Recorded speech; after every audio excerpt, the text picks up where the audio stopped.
Hello, and welcome back to the Her New Era podcast. It is your host, Katie here, and today we're going to be talking about the dark side of entrepreneurship.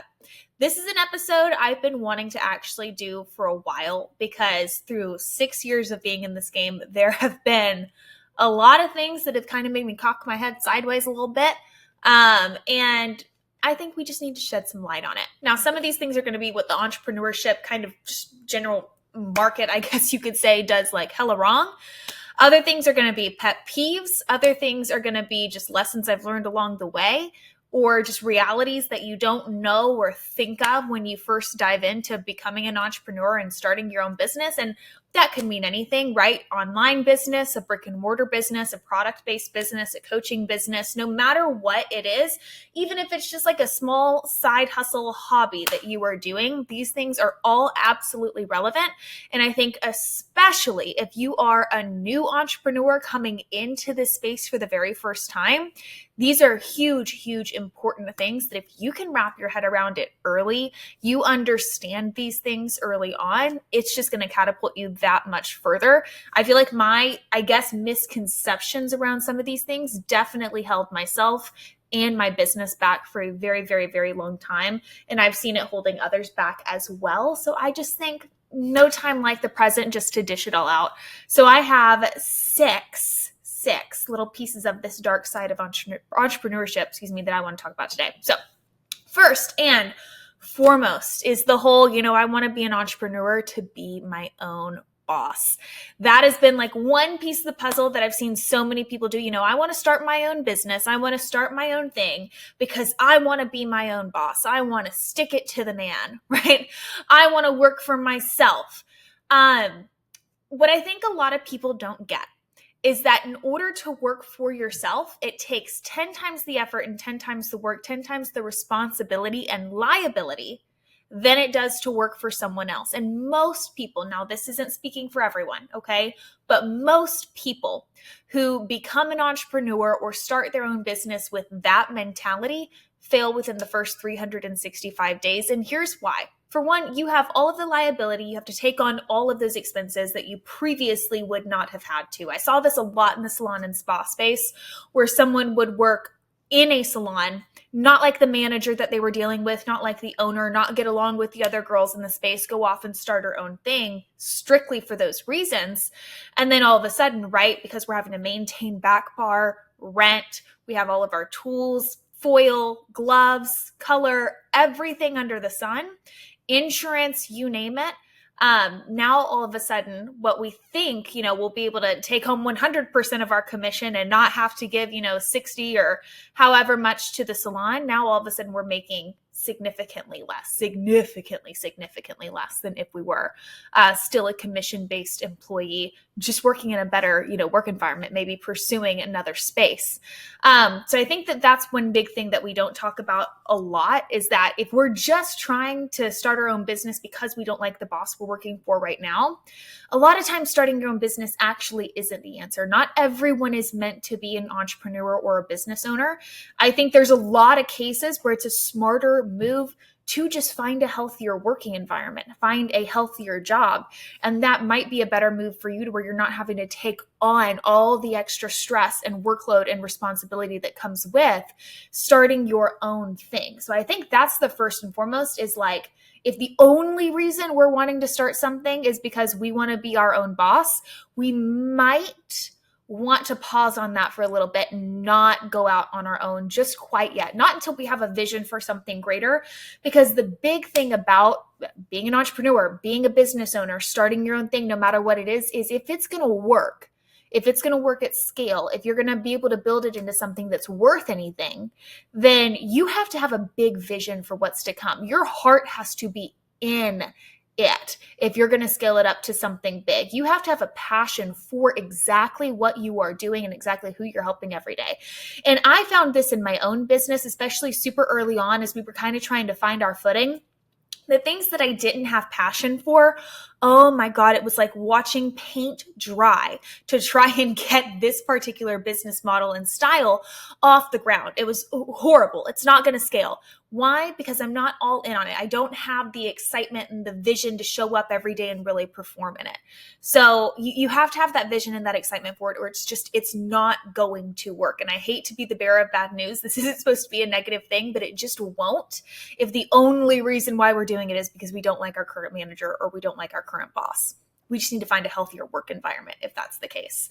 The other kind of piece under this be your own boss like side of things, like I want to do it myself, you have to have so much discipline in order to make that work. Your accountability to yourself has to be top notch. You have to think about it. And we always get mad at that manager who walks around and is like, don't be on your phone, put your phone in the desk, get back to work, all of those things. And yeah, we don't love micromanaging managers, right? We all get that. However, there is a degree to which that is helpful in the productivity of the environment that you are in. Because when you are working by yourself at home, it is so easy to get sucked into anything but the one core domino that you had to get done for the day. And I know anyone else who's dove into entrepreneurship, who's dove into owning your own business, like you get it. You'll show up for the day and you'll be like, okay, I'm going to be on it today. I'm going to make 3 posts on social media and I'm going to do this and I'm going to do that and I'm going to work on this client account and that client account. And all of a sudden, after a few meetings and a few distractions, you look up, it's 4:00 and you haven't achieved anything for the day. And you're like, where did the time go? Like, what is going on here?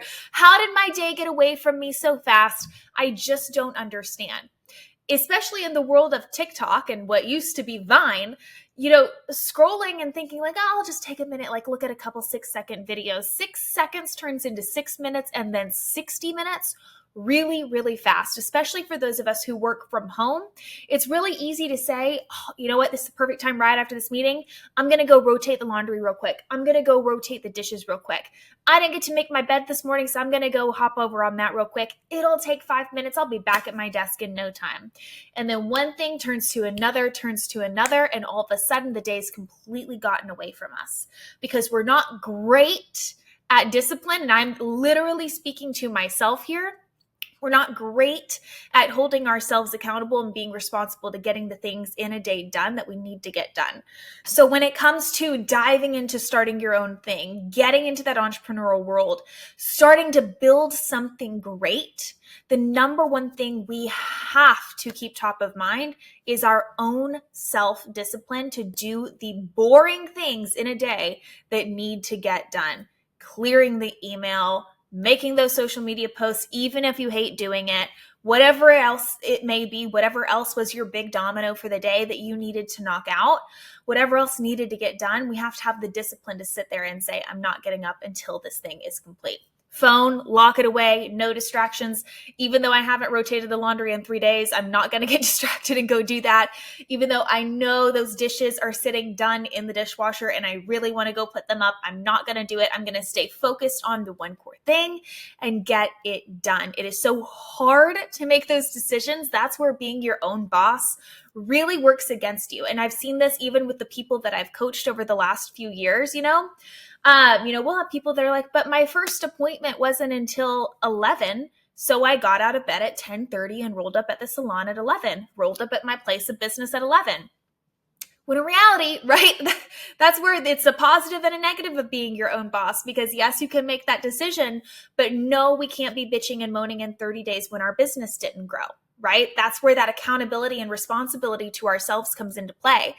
Like, yes, being your own boss, you do get the flexibility to do whatever you want to do, but actions, consequences, right? We might be meeting those consequences a little down the road when, you know what, we didn't hit our 3-month goal, or we didn't do the revenue that we needed to do this month, or we didn't hit the social media growth that we wanted to hit this month, right? And we start to see those negative effects because, cause and effect, those decisions that we make, they all have a play in this. So being your own boss, that's one piece of this puzzle that it can be a great thing, right? And it's this thing that a lot of people look up to, and it can be a really negative thing if we don't handle that responsibility with the weight in which it needs to be handled. And it's taken me a really long time to learn some of these lessons and get that down for myself. So that's the first one. The second one, I feel like there might be some controversy on this, and I feel like it goes off of the first point, but there are no bad ideas. There's just bad discipline and bad consistency. There's so many people who will hop from thing to thing to thing to thing to thing, and they'll say, you know what, ooh, I want to go all in on growing my business with Instagram. And, we'll make 4 posts or 5 posts, and we won't see 10,000 followers overnight. We'll go, Instagram doesn't work. I'm going to try to grow it with YouTube. And we'll make one half-assed YouTube video. And when that doesn't get more than, 100 views overnight, we throw our hands up and we go, I'm going to try this instead, right?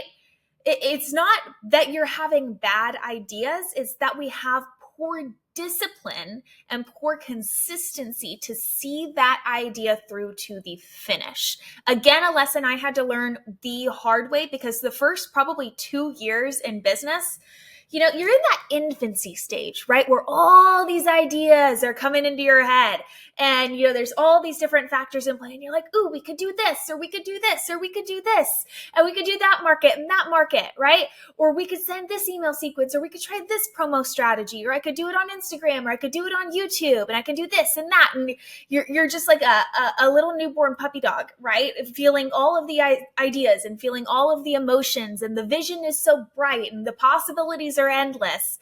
And you actually wind up shooting yourself in the foot, because you're trying to do so many different things and you're not being consistent with the minimal things that are going to get you the result.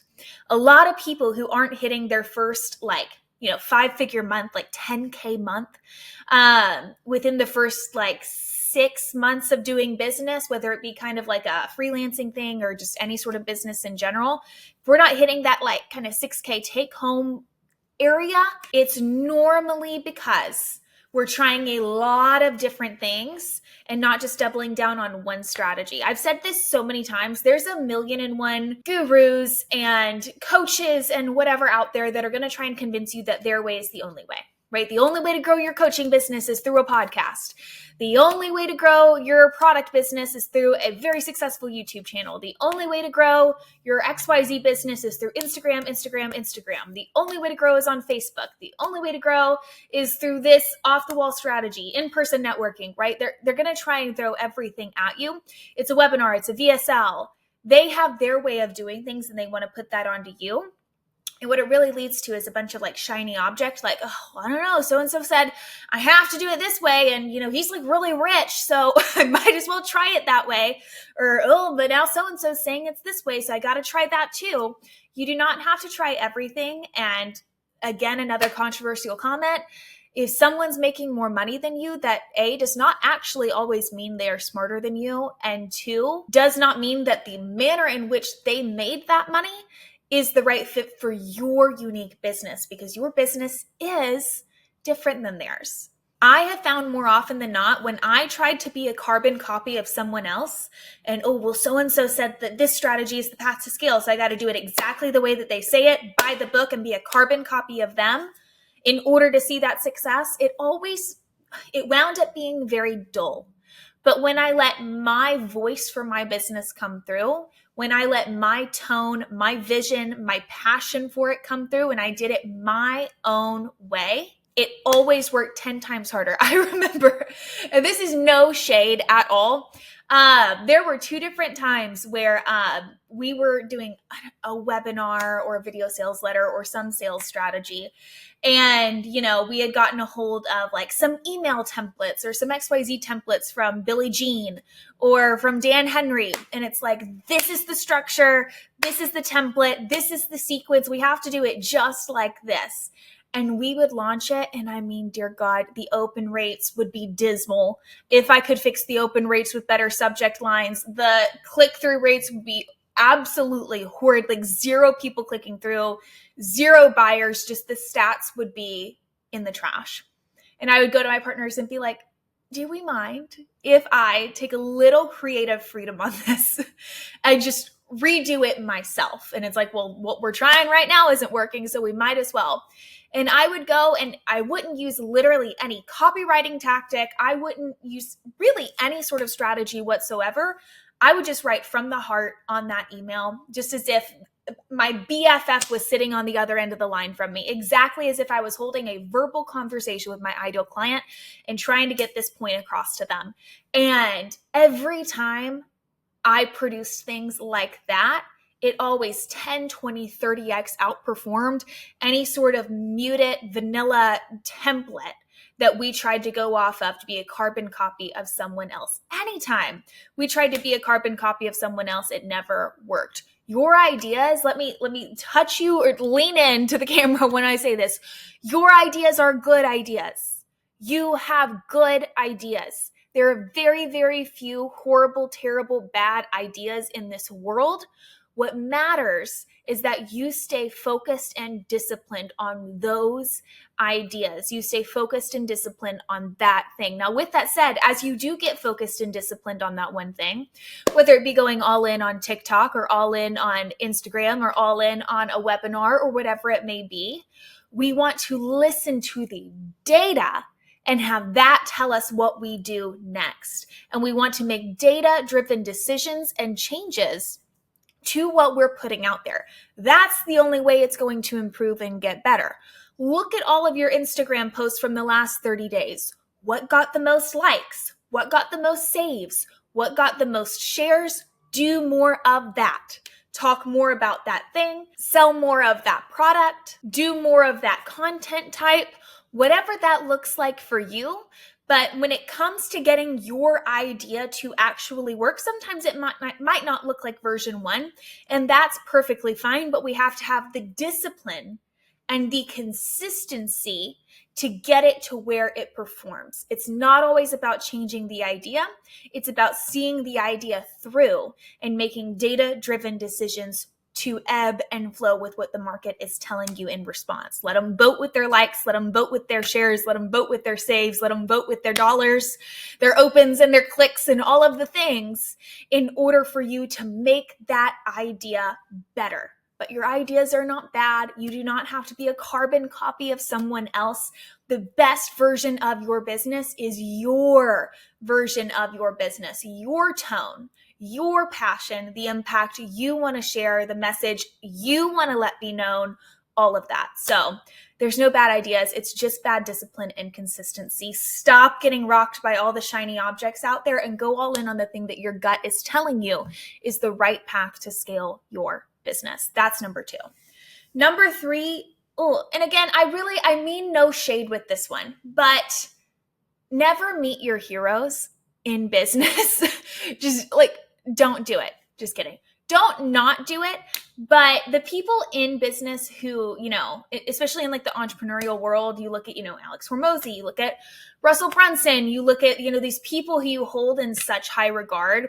What I have found is when I meet them face to face and I finally go to dinner with them, spend a day with them, get in close proximity with them, they aren't the end all be all strategist, genius, brain, mind that you hold them to be.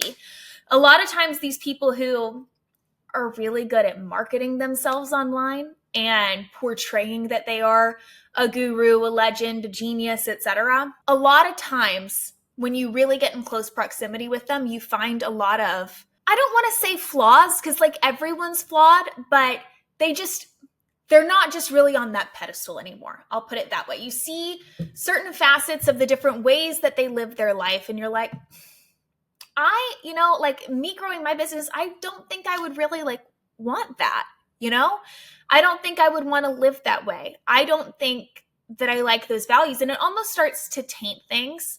And so honestly, what I've started to do going into seeing these people who are held in very high regard, some who I've met, some who I've not. Honestly, I take it all with a grain of salt. To me, no one's really on a pedestal anymore. I don't really look at someone who's rich or successful or makes a lot of money in business and just hold them as they can do no wrong.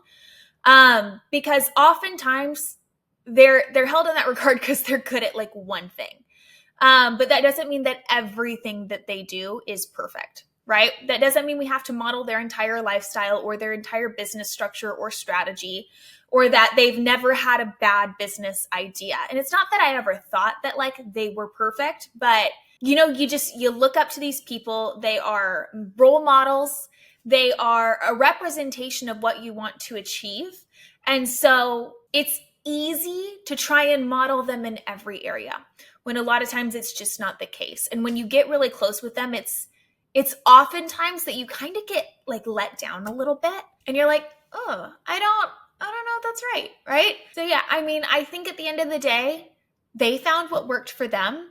And that's great. That doesn't always mean that their style of business or their style of marketing or their style of living is the right fit for you too, if that makes sense.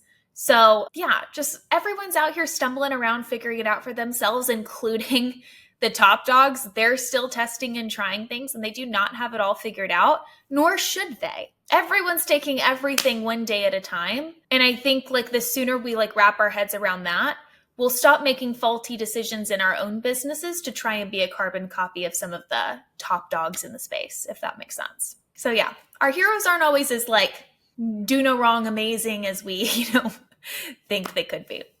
The next one is work smarter, not harder. The hustle culture is a scam. And it is. It is. The hustle culture is so a scam. And here's the way that I'll put it. Every single time that I've spent like 3, 6, 9 months going through phases where it's like, not going to take any breaks, right? Work 7 days a week, 14, sometimes even 16 hours a day, pulling all-nighters, just sacrificing everything for my business and just all in. We really struggled to get the business off the ground during those phases. We really struggled to gain any momentum.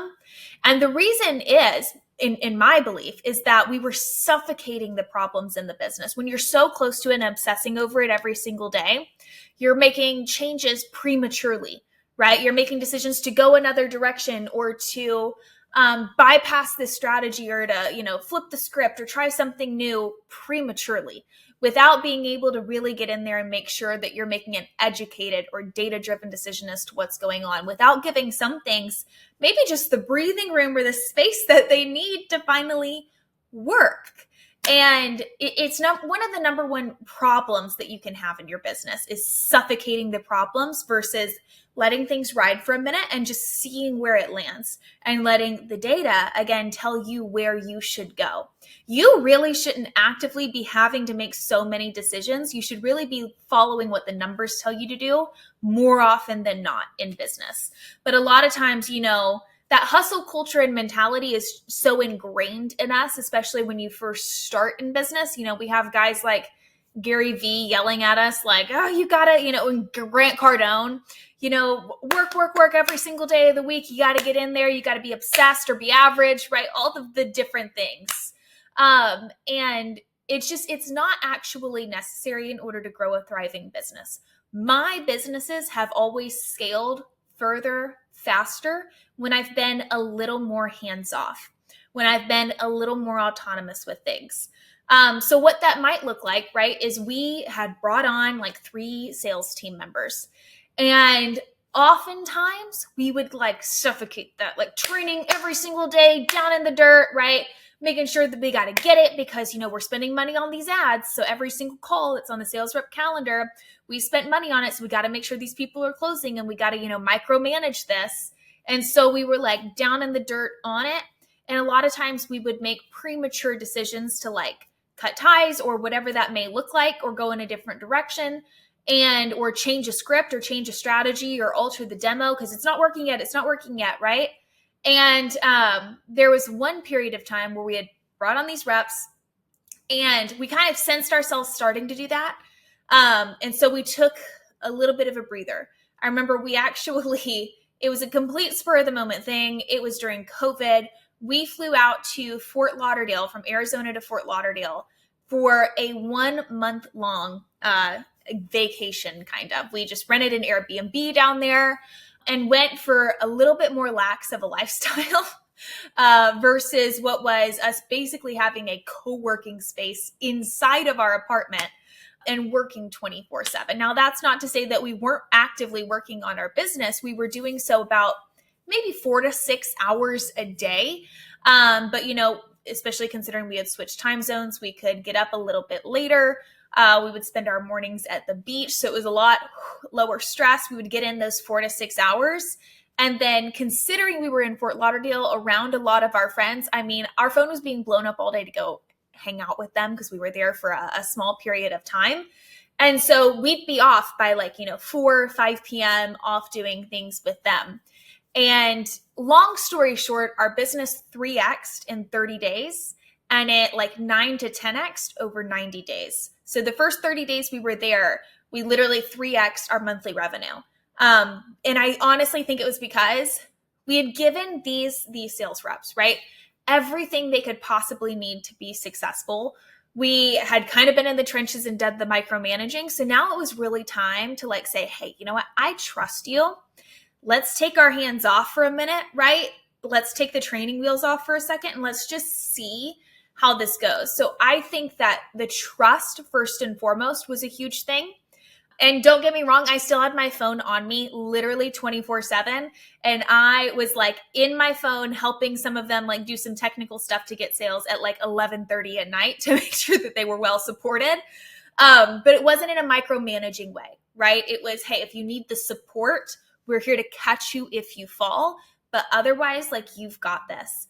And that hands-off relatively approach allowed the breathing room necessary for them to flourish and do well. And sometimes people just need, we've given you the assets, we've given you the resources, we've given you everything that we possibly can to make you successful.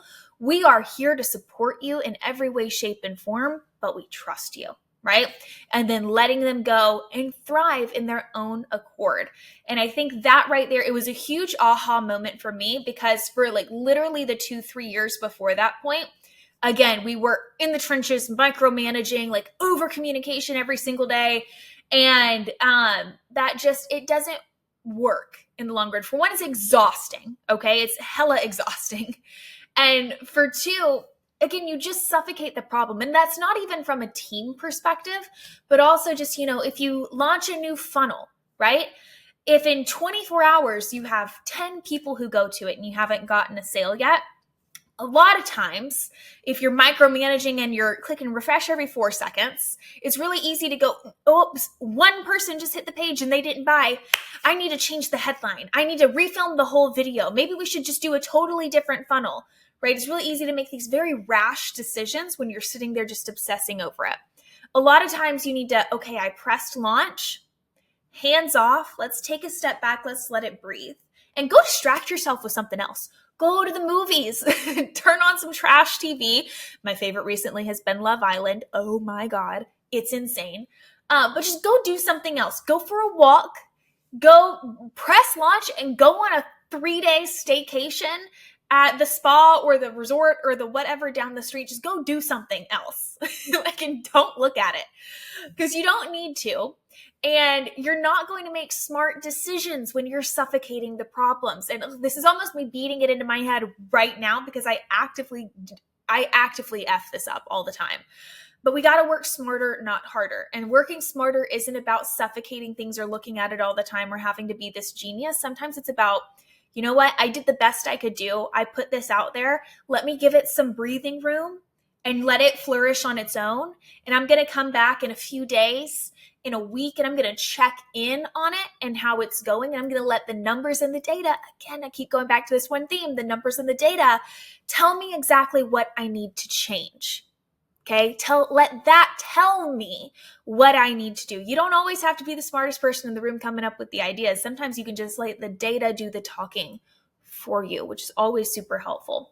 So work smarter, not harder. The hustle culture is a scam. If you are looking at the computer 16 hours a day, every single day of your life, 7 days a week, 28 to 31 days a month, you're going to botch the whole business. You really are. We're going to mess it up.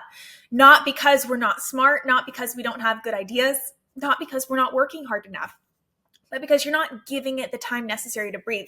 You go back to other examples, things like in sports, you got to give the muscles time to recover. If we are at the gym 7 days a week, working out for 2 hours straight each of those 7 days, you're not giving your body the time it needs to recover from those workouts. So you're not going to see the result that you are looking for from those workouts because you're not allowing the recovery time.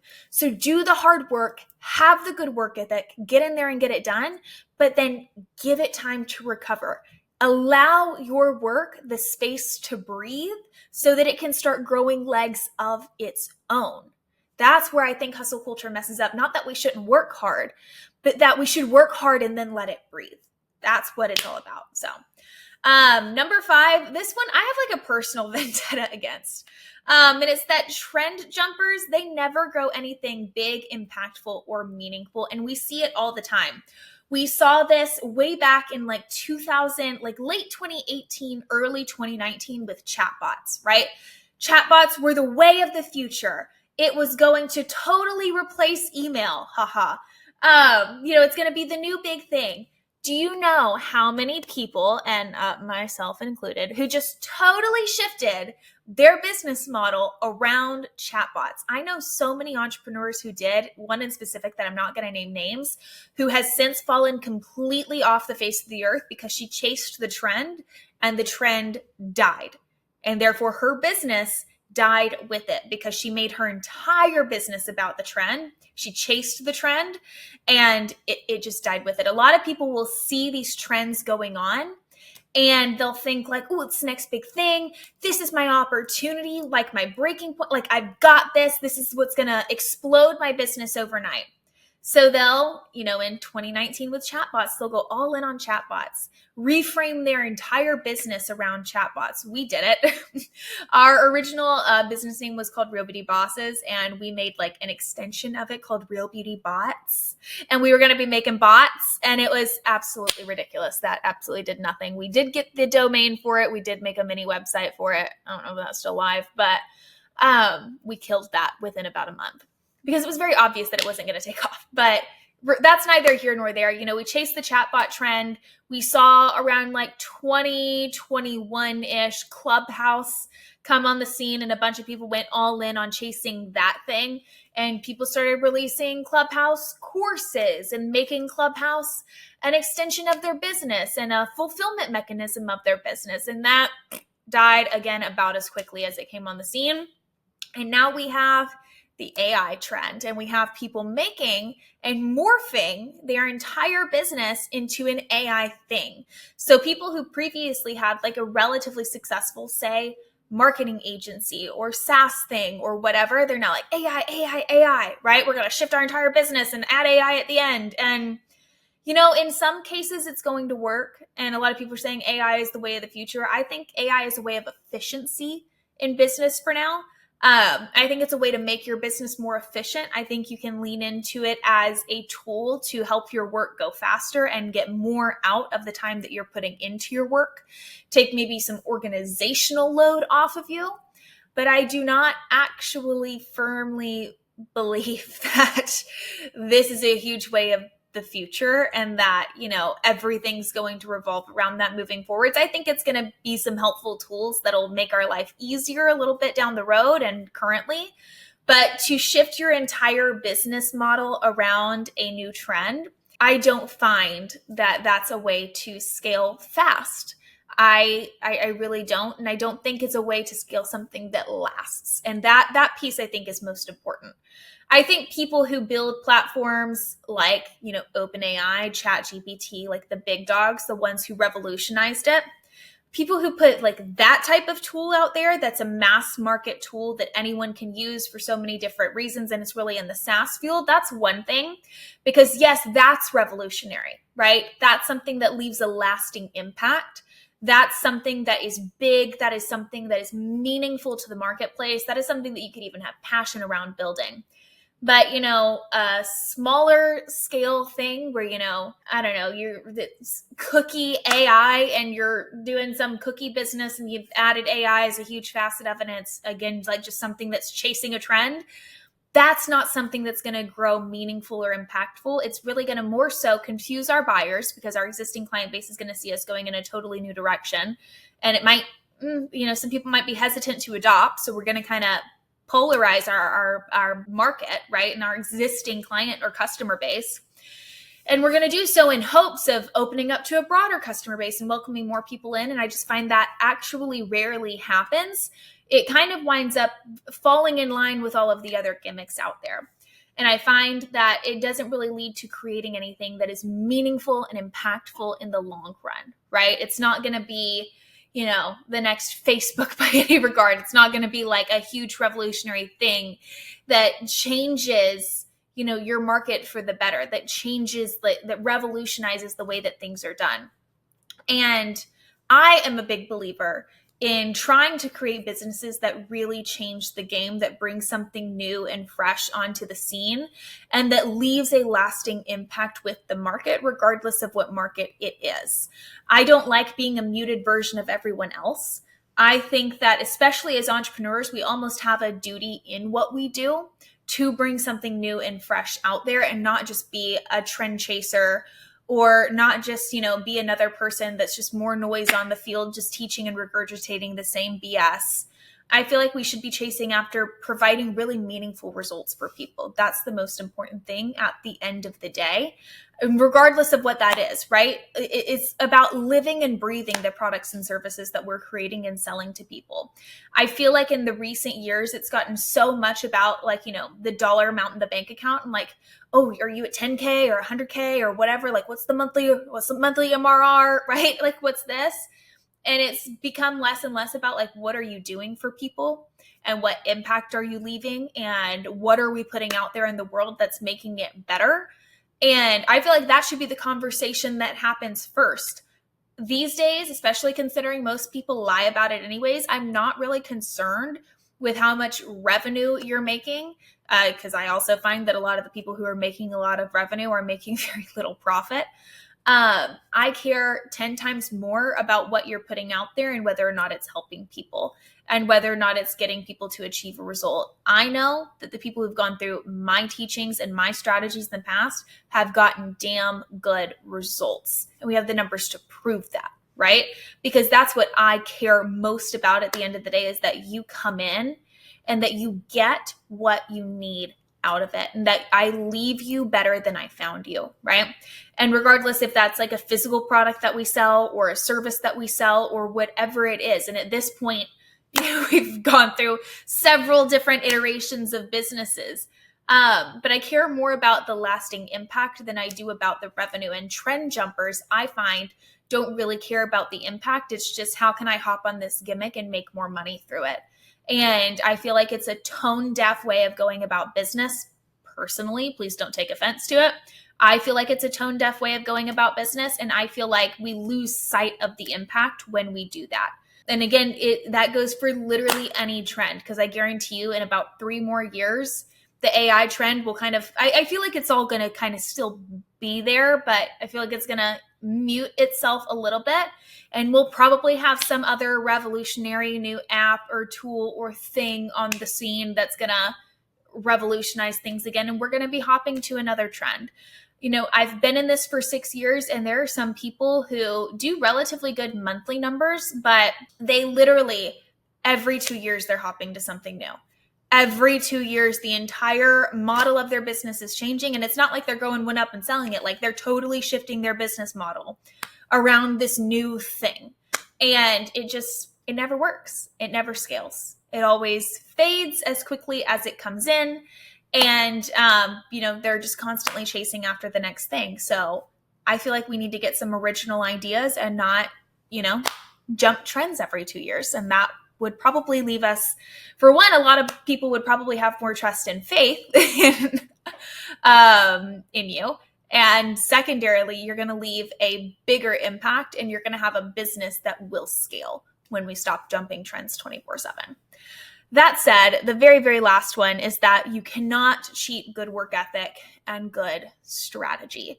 So many people are looking for the damn shortcut. As a matter of fact, it's the number one thing that freaking Russell Brunson and other gurus on the internet teach is how can we get them the result faster, right? You can't just sell an improvement product. It has to be a product that makes it go faster or whatever.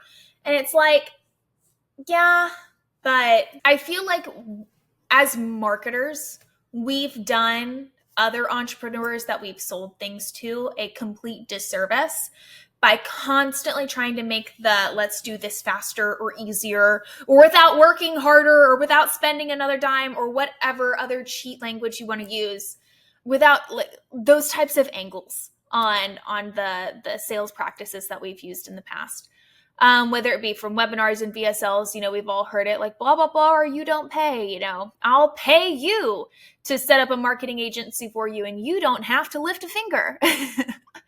And, get it done in 2 weeks or less, or 30 days or less, or scale to this in 90 days, or scale to this in, a day, speed, to where all we're trying to do is really get around work ethic. And a lot of the people, and again, try not to take offense to this, but a lot of the people who jump on those ads, because I'm not going to lie, we've even ran things like that in the past because it's literally ingrained into our brains that people want speed. So you try to come up with something that gives them speed.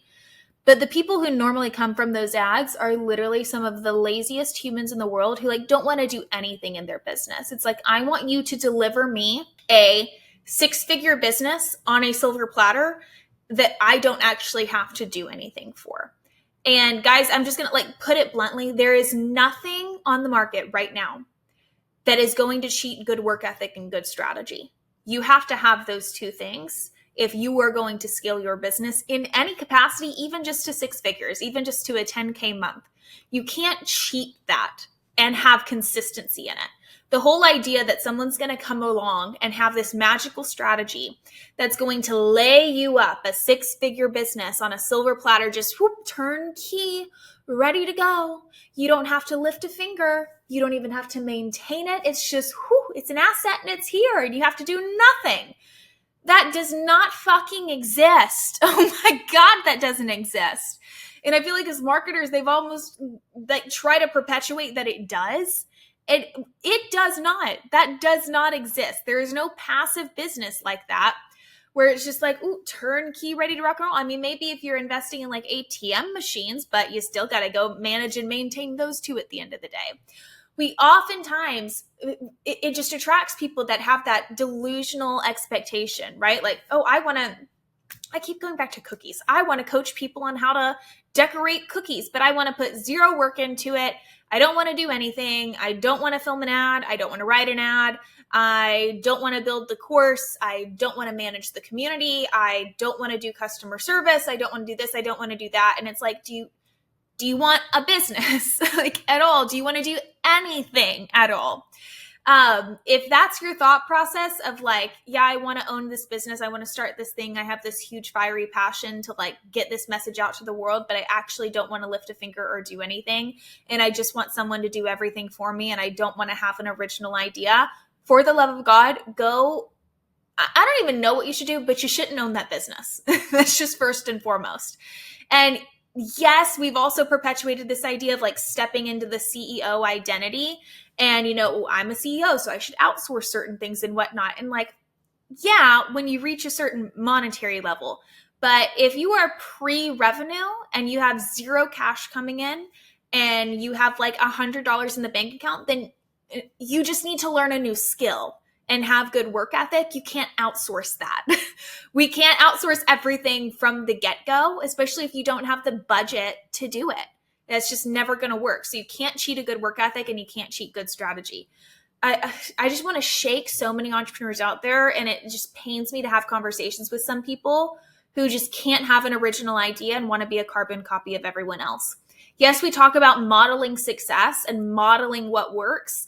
And yeah, there's a lot of people out there who've had great success, and we kind of look at what they've done and go off of that strategy. But so many people try to be that strategy. They try to do the exact same thing. So then all of a sudden, your Facebook feed is flooded with 37 ads that say the same thing because one person put it out there that everyone looks up to, and everybody else starts making the same ad or making the same post or producing the literal same webinar or making the same Instagram post or whatever it might be. I kid you not. This is just a funny side note on this.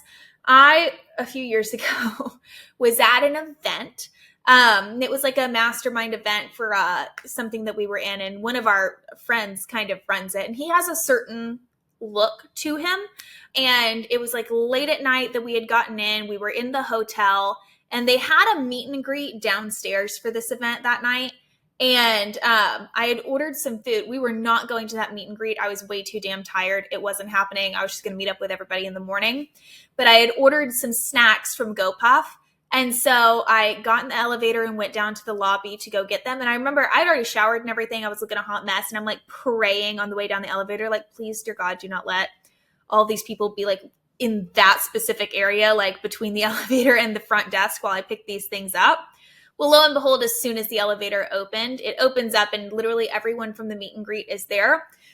The point is, every single person in that room looked like a carbon copy of the guy running this like mastermind event. Literally looked exactly like him. From the necklace that they were wearing to the haircut that they had to the outfit that they had. I walk out and it's like clone central. And it was just a weird real world depiction of this thought process that I've had for the last few years of like, can we not have an original thought? Like, where's the creativity? Where's the dreaming? Where's the vision? Where's the originality? Where's you in your business, right? We just want to be a carbon copy of like the 6 people at the top who are doing good things, right? You know, the 6 coaches at the top who we look up to. We just want to be a carbon copy of them all the way down to the way that we're choosing to look. What is wrong with you? Get an original thought. You cannot cheat work ethic and you cannot cheat good strategy. And good strategy does not come from just copycatting other people. It comes from your brain. I'm going to go back to the original point. You have good ideas.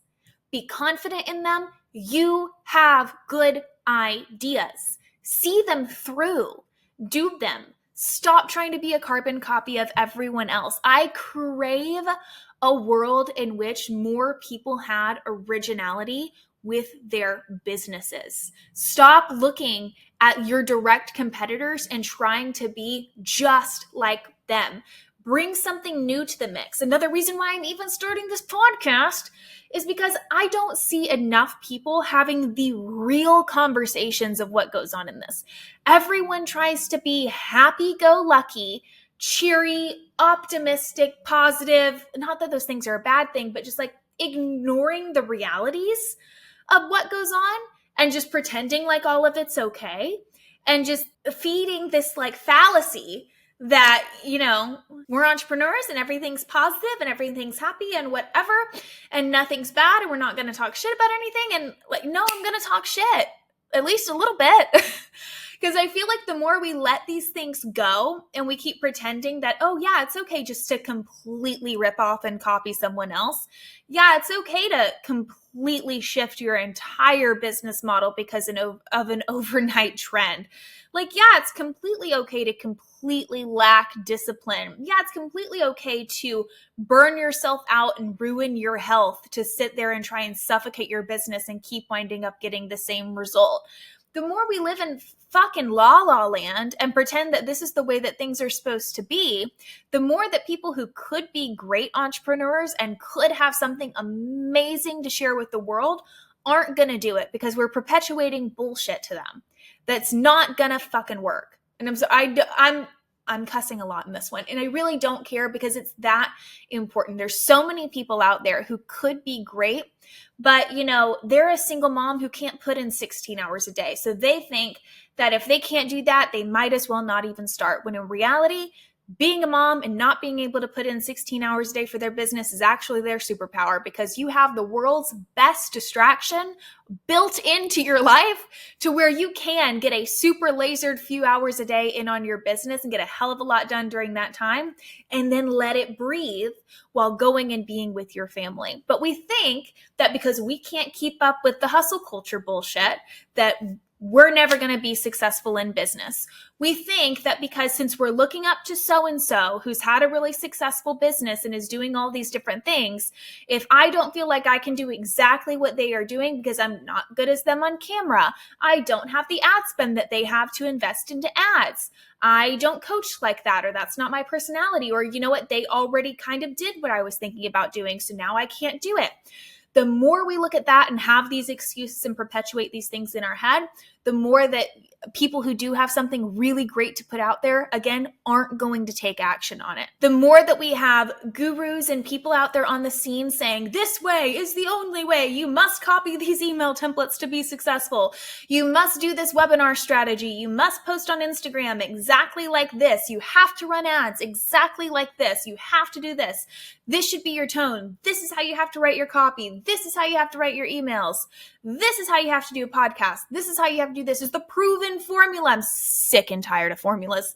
The more that we perpetuate that you have to be a carbon copy of everyone else, and if you don't follow that one person's strategy to a T, you won't be successful, we're going to have a bunch of fucking clones rolling around here, not an original business idea in sight, and other people who, again, could have something great to put out there in the world aren't going to do it with their voice, with their message, with their passion, with their expertise, because they're being sold that they have to be a muted version of themselves. They have to be a carbon copy of whatever guru or coach or who the hell ever is telling them to do things in exactly this way. Guys, there's a level of speed that can come with templates, but I'm sick and tired of seeing people feel like they have to be a carbon copy of someone else and losing the identity of their business, the identity of their message behind that thing. It's bullshit. I'm sick and tired of seeing 137 of the exact same type of business coming onto the scene year after year after year after year after year.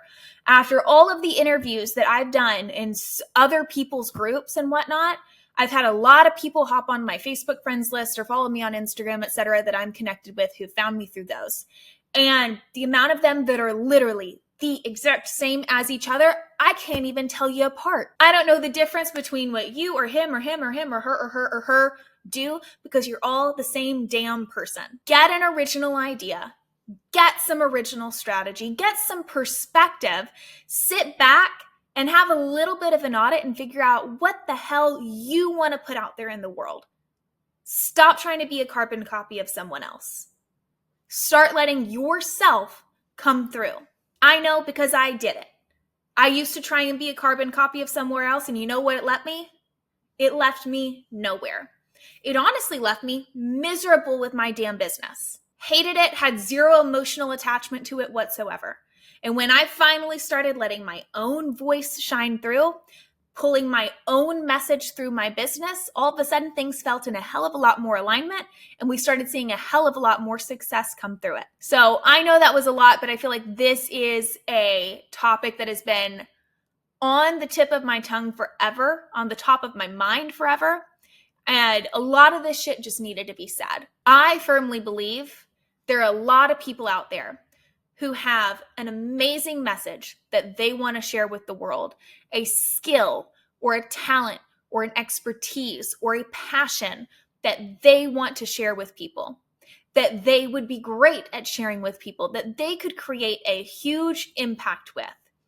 And they're either not doing it in the first place, or they're doing it unsuccessfully, because the whole entrepreneurial kind of like market side of the internet has perpetuated a lot of these beliefs on them. And a lot of that was bullshit. And a lot of it is holding them back from being the most authentic version of themselves. A lot of it is keeping them stuck in that shiny object hamster wheel, just looking for the next thing that maybe could be their next big break for their business and be the one thing that makes them take off. And none of it's ever going to be.